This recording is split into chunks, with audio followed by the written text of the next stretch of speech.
Monsieur le directeur général, c'est bon pour la prise? Ok, parfait. Alors, prochaine question en salle, Yapi Koulibaly, une question à la fois, s'il vous plaît.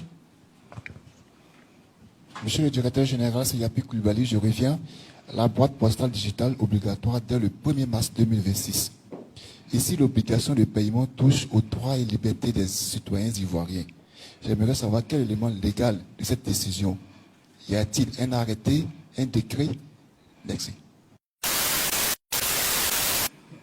Monsieur Koulibaly a parlé de la BP Digital. Il est revenu, il a parlé de quel est le décret. Monsieur Koulibaly, je voudrais vous dire que de mes explications, ce qui a déclenché la mise en place de la composante de la BP Digital est subséquente à la loi qui rend obligatoire la CNI à partir de 16 ans et qui met le dispositif du RNPP et du NNI. Et donc, si vous voulez, je n'ai pas de décret qui rend obligatoire, mais je vous demande de regarder et de choisir. Vous avez l'obligation, ou du moins vous avez la latitude de dire que vous ne la prenez pas. Et je vous informe que la Poste va travailler à ce que les Ivoiriens qui veulent s'inscrire dans cette mouvance de modernité jouent le jeu.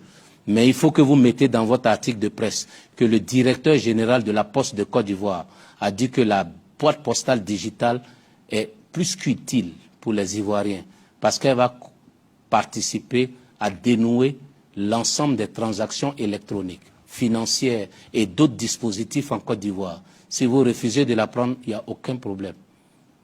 Mais si vous voulez faire avancer la dynamique, on vous demandera peut-être de régulariser cette ligne-là avant de revenir avoir accès au service.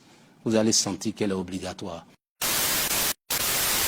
J'ai réunion jeudi avec 5 banques qui nous ont appelés pour dire DG, cette solution de boîte postale digitale est la réponse à la base des données erronées des banquiers.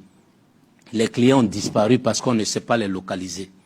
Parce que, justement, comme la Poste ne servait à rien dans le remplissage du formulaire bancaire, on a occulté la partie boîte postale. Maintenant, c'est chaud. Mais je vous informe aussi qu'en République de Côte d'Ivoire, vous avez près de 700 000 entreprises qui existent, mais la Poste manage autour de 150 000 boîtes postales, particuliers comme entreprises. Ça veut dire qu'en République de Côte d'Ivoire, près de 500 000 entreprises ont une boîte postale erronée ou bien utilisent leur boîte postale de particuliers sur leur registre de commerce d'entreprise. Mais en même temps, c'est l'occasion d'informer les Ivoiriens que dans les jours qui arrivent, nous allons publier la liste des entreprises qui utilisent des boîtes postales de particuliers pour opérer comme entreprise, alors que c'est une infraction devant le tribunal du commerce. Mettre une adresse erronée sur son registre de commerce et gagner des centaines de millions. Vous savez, rien n'est forcé. Quand on commence à dérouler, vous allez venir trouver ça ici. La Poste qui était inutile parce que vous savez utiliser WhatsApp, email, vous allez venir la trouver à ses bureaux pour négocier. Quelqu'un m'a appelé ce matin pour me dire, DG, essaie de regarder ma boîte postale là. J'ai 5 petites entreprises là, mais la boîte postale que j'ai là, c'est tel numéro. Je lui ai dit, la boîte postale là, elle est une boîte postale de particulier. Donc vos 5 entreprises là, si le registre de commerce, il y a cette adresse postale là, le CPC va vous écrire et le tribunal du commerce va vous appeler. Or, allez faire le changement de votre situation d'adresse en tant qu'entreprise, vous allez régler d'abord l'infraction là, avant de continuer.